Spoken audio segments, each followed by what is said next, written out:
Hi friends, स्वागत करता हूं मैं संजय कुमावत आप सभी का आपके अपने चैनल इंग्लिश बैकबोन पर। और हम क्लोज टेस्ट पढ़ रहे हैं और आज क्लोज टेस्ट का 5th नंबर का पार्ट आप देखेंगे। इसमें एक पैराग्राफ लिखा हुआ है। इस पैराग्राफ को समझते हैं, क्या लिखा हुआ है चेक करते हैं। इन 1914 1914 के अंदर एक वॉर, एक युद्ध बिगेन शुरू हुआ इन यूरोप में। 1914 में एक युद्ध शुरू हुआ विच जिसने, अब ये विच आया है युद्ध के लिए, विच जिसने एनगल्फ कर लिया। एनगल्फ का मतलब एक तरीके से होता है कि उस युद्ध ने पूरा का पूरा, उस युद्ध ने गिरफ्त में ले लिया, उस युद्ध ने गिरफ्त में ले लिया द एंटायर। एंटायर मतलब कंप्लीट वर्ल्ड, पूरे संसार को। इसका मतलब 1914 में एक युद्ध शुरू हुआ जिसने पूरी दुनिया को अपनी गिरफ्त में ले लिया। ठीक है। द डैमेज, डैमेज मतलब नुकसान, कॉज्ड मतलब हुआ है, बाय दिस वॉर इस युद्ध के द्वारा। इस युद्ध के द्वारा जो भी डैमेज हुआ, उस डैमेज का हैज़ नो प्रीसीडेंट, उस डैमेज का इतिहास में, इन हिस्ट्री, इतिहास में उस नुकसान का इतिहास में कोई भी किसी भी प्रकार का प्रीसीडेंट नहीं है, मिसाल नहीं है। प्रीसीडेंट का मतलब क्या हो गया? प्रीसीडेंट का मतलब हो गया एक तरीके से मिसाल। कहने का मतलब कि इस युद्ध में या इस युद्ध से जो भी नुकसान हुआ उसकी इतिहास में कोई भी किसी भी तरीके की मिसाल नहीं है, प्रीसीडेंट नहीं है। प्रीसीडेंट का मतलब मिसाल नहीं है। ठीक है। फिर हमें बताया जा रहा है इन द अर्लियर वॉर्स, पहले के युद्धों में। In the earlier Wars, in the earlier Wars का मतलब क्या? पहले के युद्धों में आम नागरिक, सिविलियंस, आम जो नागरिक है, सिविलियंस है, द सिविलियंस है, पॉपुलेशंस, सिविलियंस पॉपुलेशंस जो है मतलब आम नागरिकों की जो सिविलियंस है, जो आबादी है, जो पॉपुलेशंस है, वो आबादी वर जनरली, वर जनरली, जनरली का मतलब हो गया आम तौर पर। जनरली का मतलब क्या हो गया? आम तौर पर, आम तौर पर नॉट इन्वॉल्व्ड। नॉट इन्वॉल्व का मतलब कि वो शामिल नहीं हुए थे। कि इन द अर्लियर वॉर्स, पहले के युद्धों में जो नागरिक आबादी थी, जो सिविलियंस पॉपुलेशंस थी, वर जनरली नॉट इन्वॉल्व, वो आम तौर पर सामान्य रूप से इन्वॉल्व नहीं हुए, शामिल नहीं हुए, इसमें आम तौर पर शामिल नहीं हुए थे। और इसमें बताया जा रहा है एंड, क्या बोल रहा है? एंड एंड द कैजुअलिटीज़, जो कैजुअलिटीज़ थी। कैजुअलिटी का मतलब जनरली क्या होता है? कैजुअलिटी का मतलब होता है एक तरीके से मतलब नॉर्मल, जिसको आप कह सकते हैं हताहत या नॉर्मल। कैजुअली, कैजुअलिटीज़, जो कैजुअलिटीज़ थे, जो आम लोग थे, were mostly confined, mostly confined, उनको कन्फाइन कर लिया गया। कन्फाइन का मतलब क्या होता है? कन्फाइन का मतलब होता है सीमित कर देना। ठीक है। जो कैजुअलिटीज़ थी, जो मतलब एक कैजुअल वे होता है, उसमें वर मोस्टली कन्फाइंड, उनको सीमित कर दिया गया था टू द वॉर्निंग आर्मीज़। मतलब वॉर्निंग आर्मीज़ का, sorry, warring armies, warring army का मतलब युद्ध करने वाली सेना, युद्ध करने वाली सेना तक उनको क्या कर दिया गया था?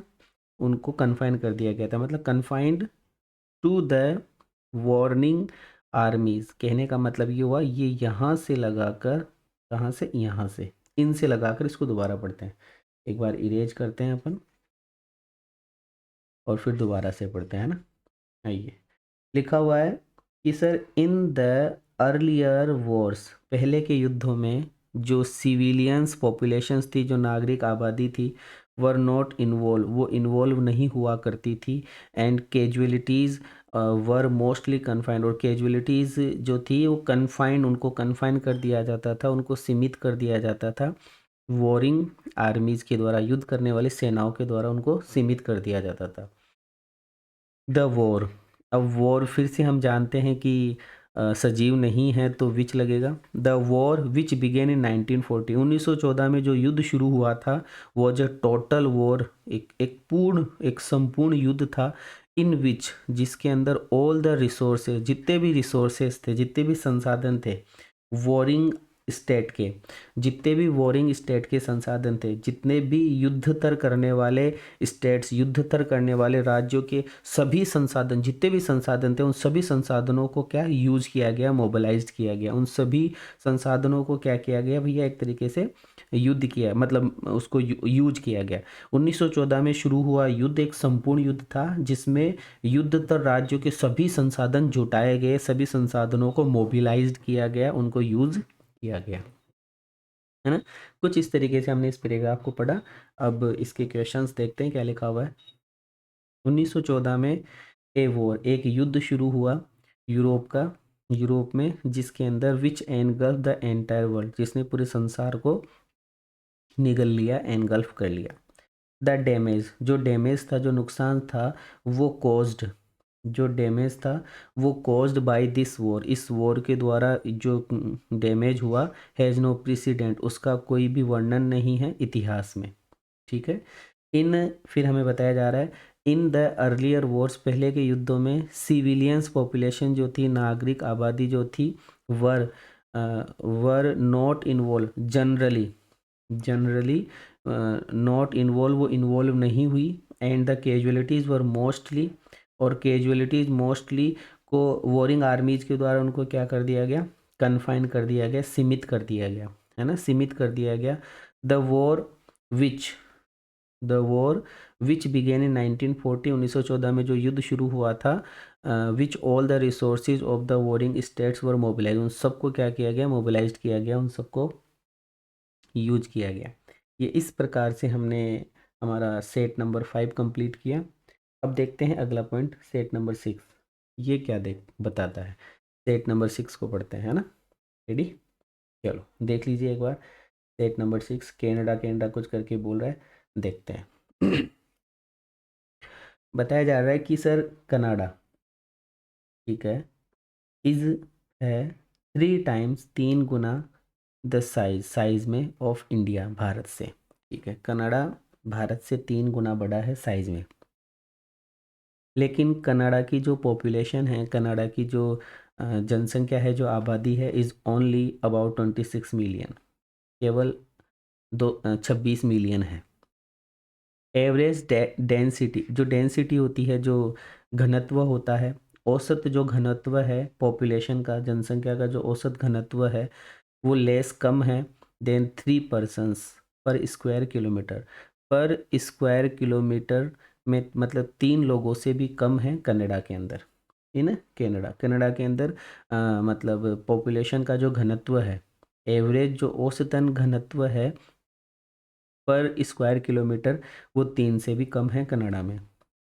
द डिस्ट्रीब्यूशन ऑफ पॉपुलेशन, जो पॉपुलेशन का जो डिस्ट्रीब्यूशन है, पॉपुलेशन का जो बटाव है, वो बहुत हाईली अनइवन है, मतलब समतल नहीं है। Nearly 80% of the people live in narrow belt, लगभग 80% लोग नैरो बेल्ट पर रहते हैं। लेस देन 300 किलोमीटर्स, मतलब 300 किलोमीटर से भी कम, 300 किलोमीटर से भी कम एक नैरो बेल्ट, एक सकड़ी जगह, वहाँ पर ये लोग रहते हैं।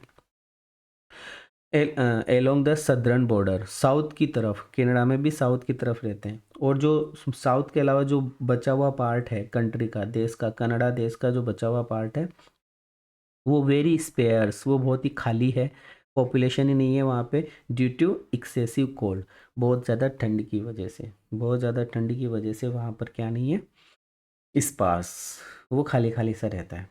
क्या रहता है वो, खाली खाली सा रहता है, ठीक है।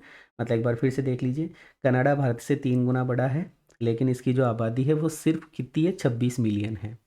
कनाडा में जो औसतन जनसंख्या का जो घनत्व है, वो 3 व्यक्ति प्रति वर्ग किलोमीटर से भी कम है। जनसंख्या का जो वितरण है वो बहुत ही असमान है, अनइवन है। लगभग 80% लोग दक्षिणी सीमा, जो सदर्न पार्ट है, सदर्न बेल्ट है, दक्षिणी सीमा के साथ 300 किलोमीटर से भी कम चौड़ी एक सकड़ी पट्टी है, वहाँ रहते हैं। 300 किलोमीटर भी चौड़ी नहीं है वो बेल्ट, वो जगह, वो बेल्ट जो है 300 किलोमीटर से भी चौड़ी नहीं है वहाँ रहते हैं, ठीक है, उस पट्टी पर रहते हैं।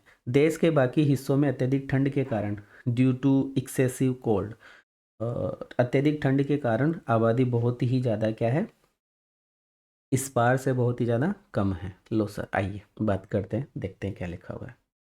हमें बताया जा रहा है बताया जा रहा है कि Canada is 3 times the size of India.